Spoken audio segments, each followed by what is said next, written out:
welcome back to my channel.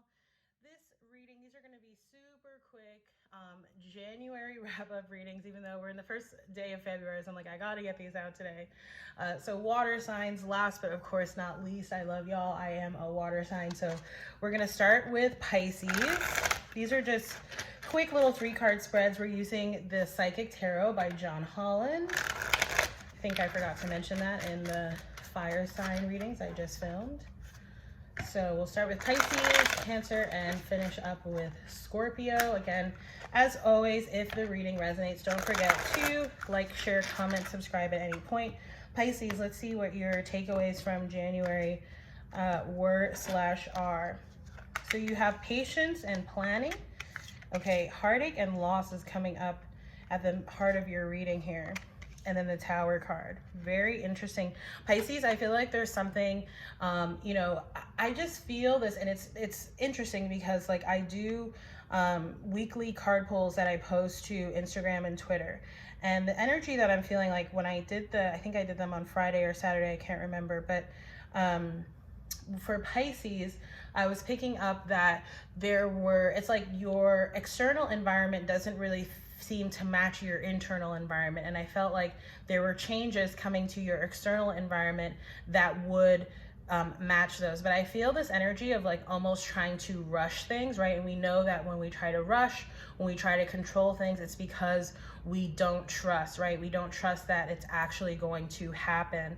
And I feel like if you rush, if you don't pay attention to your intuition, Pisces, and we know that, you are one of the most deeply sort of intuitive and feeling kind of signs, I feel like you're kind of setting yourself up for a little bit of disappointment here, right? So the focal message that I want you to focus on here, especially as we, go into Mercury retrograde season, is this patience and planning card, right?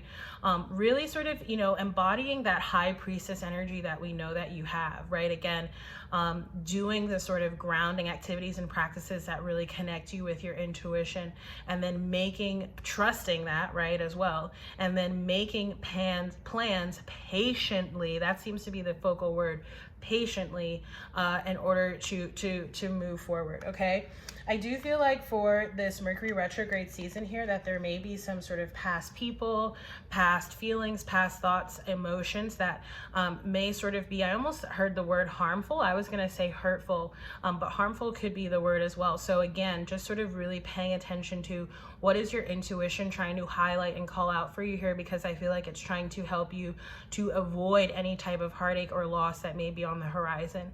It feels like this could be explicitly related to a specific person, and it's interesting because the energy that I'm getting is both air energy, right? And again, we are in a Mercury retrograde in the sign of Aquarius which is an air sign, but of course the other signs being Gemini and Libra, and also Scorpio, okay, which takes us into the final card, this disruption card, which is the Tower card. Okay, towers talk about faulty foundations, right? That the universe then comes in almost like a bulldozer to remove whatever it is that has a faulty foundation so that we can build up a solid foundation. And again, for you, Pisces, I am feeling like there's a strong emphasis on sort of a past person, a past sort of situation, whether it's like actually resurfacing, or again, if it's like sort of just like old feelings, thoughts, memories that may be resurfacing.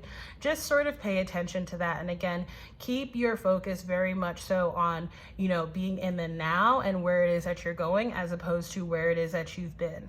I feel like the only benefit of sort of, remembering where it is that you've been is that, again, it sort of helps you to remember the lessons that your intuition is trying to highlight right now, so that you don't have to sort of repeat the same lessons or mistakes. Okay, Pisces, let's go into Cancer.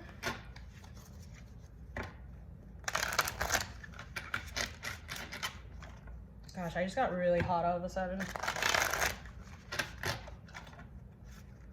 So again, Cancer, Sun, Moon, Rising, Venus. Let's see what your January takeaways are. I don't read reversals, like I said.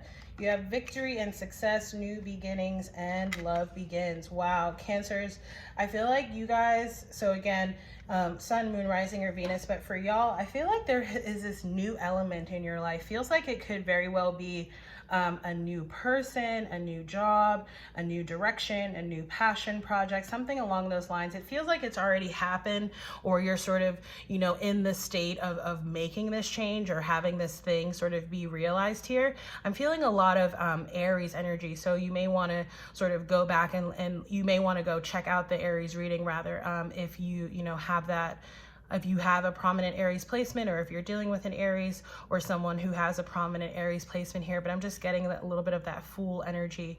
I feel like there's something that you sort of have like already announced, or that you will soon sort of be announcing, just something that you feel, you know, like the card says, like you feel very victorious, very successful about or around. In the heart of the reading, you have the New Beginnings card, right? So really, again, sort of stepping into a new stage, a new cycle, a new cycle or stage of development in terms of your life, sort of this energy. It almost feels like starting over, though it may not be like literal, okay? It could be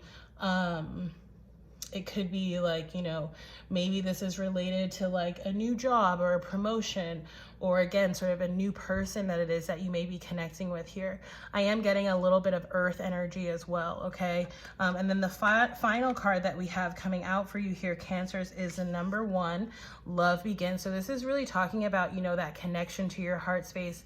I am feeling possibly a very strong soulmate connection, whether that's a, you know, romantic connection, but it doesn't have to be romantic. Could be a friendship, a business partnership, a new child, a family member, something along those lines here, but something that definitely feels very, very connected to your heart space.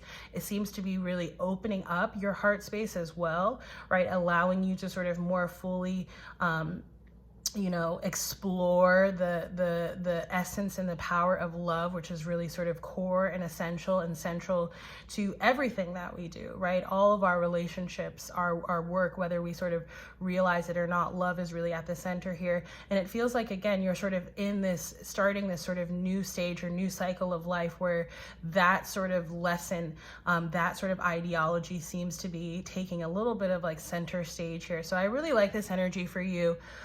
Cancers, right? Obviously we're talking about the water sign, so this just feels really, really good for you, Cancers. I feel like it's about time, right? It's about time for y'all to sort of have that. All right, Scorpios.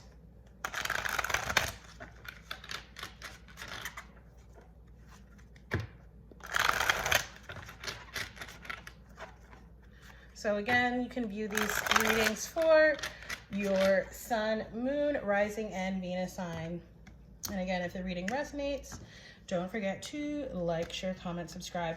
So Scorpios, you have the Lovers card coming up, and I literally just said in the Pisces reading that I felt like this overlap between air energy, Aquarius, Libra, Gemini, and Scorpio energy. So that's just interesting. Okay, definitely go view the Pisces reading at the beginning of this video if you have Pisces, and the air sign readings were already filmed a few days ago. Okay, we are seeing the Deception and Envy card here. Okay, which I actually read as Aquarius, so of course we don't have to be talking about an Aquarius person, but it could definitely be something about this season, okay? And in particular, I'm being drawn to the fact that we do have Mercury retrograde in Aquarius right now, and also that full moon in Leo that we had, right? We know that moons can sort of speak to illumination. Perhaps there's, you know, someone or something around you that is not necessarily being honest or sort of forthcoming, and they may sort of harbor, you know, envious or jealous feelings. Again, it may not actually be entirely clear, but I feel like, you know, you Scorpios, you're so perceptive, you're so intuitive. So just sort of pay attention to, you know, any sort of off or weird feelings that you may get, right? And it's almost like I'm feeling like having like a gut feeling, but maybe not being able to necessarily explain it, or to to be able to like point to something like physical or tangible, like, oh, okay, or something, you know, someone said or did specifically, but it's like you just know kind of in your gut. Trust it, okay?